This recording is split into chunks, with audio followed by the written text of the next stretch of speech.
പല കാര്യങ്ങൾക്കും മലയാളത്തിലേക്ക് ആദർശത്തിന്റെ സാങ്കേതിക പദങ്ങൾ പരിഭാഷപ്പെടുത്തിയപ്പോൾ ഉണ്ടായ ആശയക്കുഴപ്പം ചില്ലറയല്ല. അതിനടിസ്ഥാനപരമായി ആദ്യം നാം മനസ്സിലാക്കിയിരിക്കേണ്ട വിഷയം എന്താണ്? ഈ ഭാഷ എന്നാണ്. ഭാഷ രണ്ടു തരത്തിലാണ്. ഒന്ന് ആവശ്യങ്ങൾ പൂർത്തിയാക്കാനുള്ളതാണ് ഭാഷ, പിന്നൊന്ന് ആദർശം പഠിക്കാനുള്ളതാണ് ഭാഷ. ആവശ്യം പൂർത്തിയാക്കാൻ അല്ലാഹു മനുഷ്യർക്ക് പരിചയപ്പെടുത്തി കൊടുത്ത ഭാഷ ഉപയോഗിച്ച് ആദർശം പഠിക്കാൻ മെനക്കെട്ടാൽ ചിലപ്പോൾ ചില വ്യത്യാസങ്ങൾ സംഭവിക്കാനിടയുണ്ട്. മലയാളം എന്ന നമ്മുടെ ഭാഷ ആവശ്യങ്ങൾ പൂർത്തിയാക്കാൻ മാത്രം ഉതകുന്ന ഭാഷയാണ്. അതുകൊണ്ട് തന്നെ ആദർശത്തിന് വേണ്ടി അല്ലാഹു നിശ്ചയിച്ച പദങ്ങൾ മലയാളത്തിലേക്ക് നേർക്ക് നേരെ പരിഭാഷപ്പെടുത്തുമ്പോൾ ഉണ്ടാകുന്ന ബുദ്ധിമുട്ട് കുറച്ചൊന്നുമല്ല നമ്മളെ ബുദ്ധിമുട്ടിച്ചിരിക്കുന്നത്.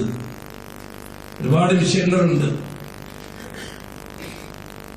അള്ളാഹുവിന്റെ അസ്മാകളെ സംബന്ധിച്ച്, അവന്റെ സിഫാത്തുകളെ സംബന്ധിച്ച് നമുക്ക് സമൂഹത്തിന് പരിചയപ്പെടുത്തി കൊടുക്കുമ്പോഴും ഈ ഒരു പ്രശ്നം ഉണ്ടാവാറുണ്ട്. ആദർശം പഠിപ്പിക്കാൻ അല്ലാഹു തആല ചില ഭാഷകൾ തിരഞ്ഞെടുത്തിട്ടുണ്ട്. തൗറാത്ത് എന്ന കിതാബിന് വേണ്ടി അബ്രാനിയെ തിരഞ്ഞെടുത്തതുപോലെ, സബൂർ എന്ന കിതാബിന് വേണ്ടി യൂനാനി ഭാഷയെ തിരഞ്ഞെടുത്തതുപോലെ, ഇഞ്ചീൽ എന്ന കിതാബിന് വേണ്ടി സുരിയാനി ഭാഷയെ തിരഞ്ഞെടുത്തതുപോലെ, പരിശുദ്ധ ഖുർആന് വേണ്ടി അറബി ഭാഷയെ തിരഞ്ഞെടുത്തതുപോലെ യാദൃച്ഛികമല്ല, മനഃപൂർവമാണ്. മുഹമ്മദ് മുസ്തഫ സല്ലല്ലാഹു അലൈഹി വസല്ലം തങ്ങൾ അറബി ആയതുകൊണ്ട് പരിശുദ്ധ ഖുർആൻ അറബിയിലാക്കിയതല്ല. പരിശുദ്ധ ഖുർആനെ അറബിയിലാക്കാൻ വേണ്ടി മുഹമ്മദ് മുസ്തഫാനെ അല്ലാഹു അറബിയാക്കിയതാണ്. ഇഞ്ചീല് സുരിയാനി ഭാഷയിലായിപ്പോയതല്ല. ഈസാ അലൈഹിസ്സലാത്തു വസ്സലാം സുരിയാനിക്കാരനായതുകൊണ്ട് ഇഞ്ചീല് സുരിയാനി ഭാഷയിൽ ഇറക്കാൻ അല്ലാഹു ഈസാ നബിയെ സുരിയാനിക്കാരനാക്കിയതാണ്. കാരണം അല്ലാഹുവിന്റെ പ്രോഗ്രാമിൽ ഒന്നും പോരായ്മകൾ സംഭവിക്കുകയില്ല. അള്ളാഹുവിന്റെ നേരത്തെ കാലത്തെ ഉള്ള അവന്റെ പ്രോഗ്രാം അവൻ നടപ്പിലാക്കുകയാണ്. അവസാനമായി അല്ലാഹു തആല കിതാബ് ഇറക്കാൻ തെരഞ്ഞെടുത്തത് അറബി ഭാഷയാണ്. അല്ലാഹു അക്ബർ. അതിനെപ്പറ്റി വിശദീകരിക്കാൻ മെനക്കെട്ടാൽ ഒരുപാട് ദിവസങ്ങൾ അതിനുവേണ്ടി തന്നെ സംസാരിക്കേണ്ടി വരുന്ന, ലോകാവസാനം വരെ ഇത് നിലനിൽക്കണമെന്ന ഉദ്ദേശത്തോടെ അല്ലാഹു തആല തെരഞ്ഞെടുത്തതാണ് അറബി ഭാഷയെ. ആ അറബി ഭാഷയിൽ നിന്നാണ് മലയാളക്കാരായ നമുക്ക് ദീൻ കിട്ടുന്നത്. പരിശുദ്ധ ദീൻ റസൂലുള്ളാഹി തങ്ങളുടെ കാലഘട്ടത്തിൽ തന്നെ ചരിത്രത്തിന്റെ ഒരു ദിശ പരിശോധിച്ചാൽ, കുറച്ചും കൂടി തഹ്ഖീഖാക്കിയാൽ, റസൂലുള്ളാഹി തങ്ങൾക്ക് ശേഷം 50 കൊല്ലത്തിനുള്ളിൽ തന്നെ കേരളക്കാർക്ക് ദീൻ ഇസ്ലാം കിട്ടിയിട്ടുണ്ട്. അന്നേ മലയാള ഭാഷ നിലവിലുണ്ട്. പരിശുദ്ധ ഖുർആനിന്റെ വാചകങ്ങളെ മലയാള ഭാഷയിൽ നമുക്ക് പൂർവികന്മാര് പരിഭാഷപ്പെടുത്തി തന്നു. അവർക്ക് അന്ന് മനസ്സിലാക്കി തരാൻ പാകമായ ഭാഷകൾ ഉപയോഗിച്ചുകൊണ്ട്. അതുകൊണ്ട് തന്നെ പരിശുദ്ധ ഖുർആനിൽ നമ്മുടെ ഈമാനുമായി ബന്ധപ്പെട്ട, നമ്മുടെ അഖീദയുമായി ബന്ധപ്പെട്ട പല വിഷയങ്ങൾക്കും ഒറ്റ വാക്കിൽ അർത്ഥം കൽപ്പിക്കുമ്പോൾ ഉണ്ടാകുന്ന ഒരു ബുദ്ധിമുട്ട് ഇപ്പോഴും നമ്മളെ വേട്ടയാടുകയാണ്. ഒരു ഉദാഹരണം നിങ്ങൾക്ക് ഞാൻ പറഞ്ഞുതരാം വിഷയത്തിലേക്ക് കടക്കുന്നതിന് മുമ്പ്. ബിസ്മില്ലാഹിർ റഹ്മാനിർ റഹീം നാം സാധാരണ പറയുന്ന വിഷയമാണ്, ഉദാഹരണമാണ്. നമ്മൾ എന്താണ് ഇതിന് അർത്ഥം വെക്കാറ്? പഴയ കാലത്തുള്ള അർത്ഥം, പുതിയ കാലത്തുള്ള അർത്ഥം, അങ്ങനെ കാലം മാറുമ്പോൾ ഭാഷ പരിഷ്കരിക്കുമ്പോൾ ആ ഭാഷക്കനുസരിച്ച് നാം അർത്ഥം വെക്കാൻ മെനക്കെടുമ്പോൾ നമുക്ക് നഷ്ടപ്പെടുന്ന എന്താണെന്നറിയുമോ? അള്ളാഹുവിന്റെ മുബാറക്കായ ഇസ്മ എന്താണെന്ന് ഈ സമൂഹത്തിന് മനസ്സിലാകാതെ പോകുന്നു എന്നതാണ്.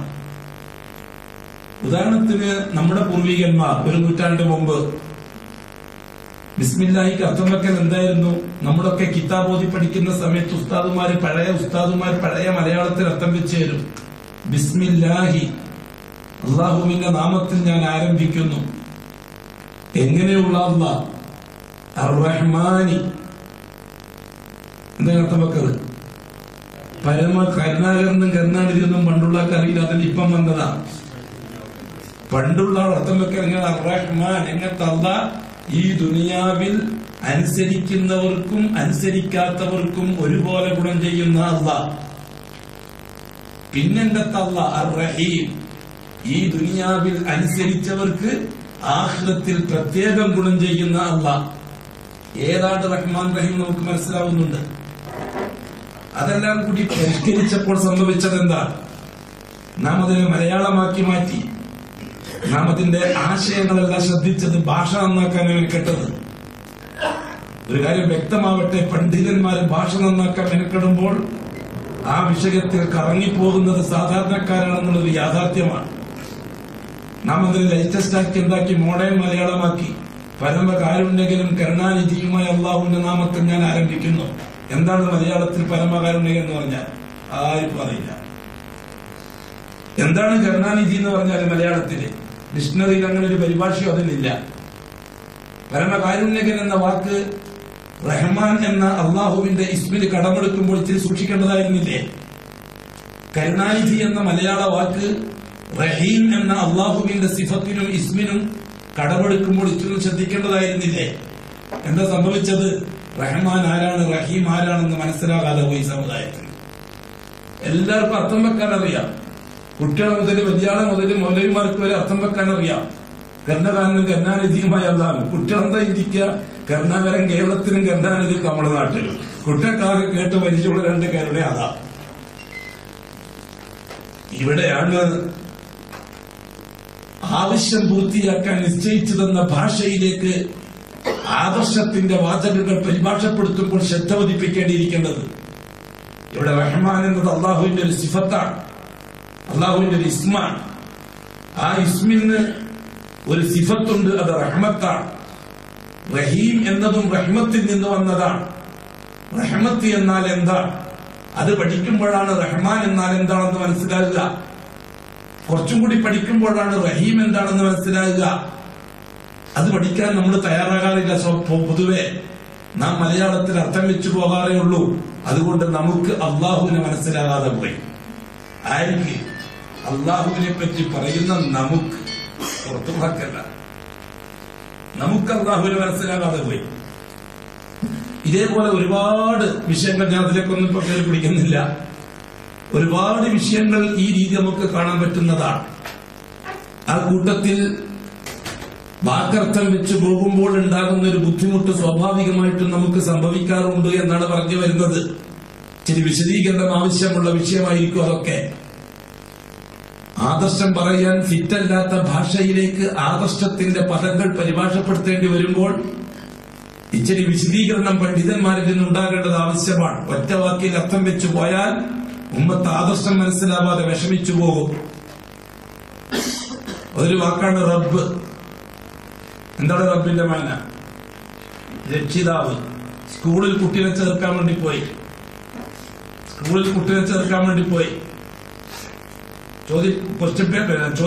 അപേക്ഷാ ഫോറത്തിൽ ആദ്യത്തെ വാചകം കുട്ടിയുടെ പേര് പറഞ്ഞു കൊടുത്തു, പിതാവിന്റെ പേര് പറഞ്ഞു കൊടുത്തു, മൂന്നാമത്തത് രക്ഷിതാവിന്റെ പേര്. ആരുടെ പേരെ പറയാൻ? അള്ളാന്റെ പേരാണോ ഉപ്പാന്റെ പേരാണോ? റബ്ബ് എന്ന് പറഞ്ഞാൽ ആരാണ്? അള്ളയോ? രക്ഷിതാവിന്. കുട്ടിന്റെ ഉപ്പിയും രക്ഷിതാവിന്. ഇതാ ബുദ്ധിമുട്ട്. അവിടെയാണ് പ്രശ്നം. റബ്ബ് എന്ന വാക്കിനെ മലയാളത്തിൽ രക്ഷിതാവെന്ന് അർത്ഥം വെച്ചപ്പോൾ എന്താണ് ഈ റബ്ബ് എന്ന് മനസ്സിലാകാതെ പോയി. കാരണം എന്താ? അള്ളാഹ്ക്കും രക്ഷിതാവെന്നാ പറയാ, ഈ അപേക്ഷാ ഫോറത്തിൽ കുട്ടിന്റെ രക്ഷിതാവിനും രക്ഷിതാവെന്നാ പറയാ. മലയാളം പഠിച്ചിട്ട് ഒരാൾക്ക്, മലയാളം മാത്രം പഠിച്ച ഒരാൾക്ക് ഈ രണ്ട് രക്ഷിതാവിനെയും മനസ്സിലാവില്ല. അതേ അവസ്ഥ റബ്ബിനെ ഒന്ന് വിശദീകരിച്ചു കൊടുത്താൽ മാഹുവ റബ്ബ്. എന്താണ് റബ്ബ്? മൂന്ന് വിശേഷണങ്ങളുള്ള ഒരു ശക്തിയുടെ പേരാണ് റബ്ബ്, ഒരു വിശേഷണമാണ് റബ്ബ്. എന്താണ് ആ മൂന്ന് വിശേഷണം? ഒന്ന്, ഉടമസ്ഥനാകാനുള്ള യോഗ്യത. രണ്ട്, നിർമ്മിക്കാനുള്ള യോഗ്യത. മൂന്ന്, നിയന്ത്രിക്കാനുള്ള യോഗ്യത. അൽ മുൽക്ക് വൽ ഖൽഖ് വത്തദബ്ബുർ. ഈ മൂന്ന് യോഗ്യത ആരിലുണ്ടോ അവന് പറയുന്ന ഒരു അറബി വാക്കാണ് റബ്ബ്. ഇപ്പൊ മനസ്സിലായി. ഇപ്പൊ ബാപ്പ ഈ മൂന്ന് യോഗ്യതയുള്ള ആളല്ല. അപ്പം രക്ഷിതാവിന്റെ പേര് എന്ന് പറയുമ്പോ ബാപ്പാന്റെ പേര് കൊടുക്കുമ്പോൾ ആ രക്ഷിതാവ് മറ്റേ രക്ഷവും മാറി നിർത്തണം.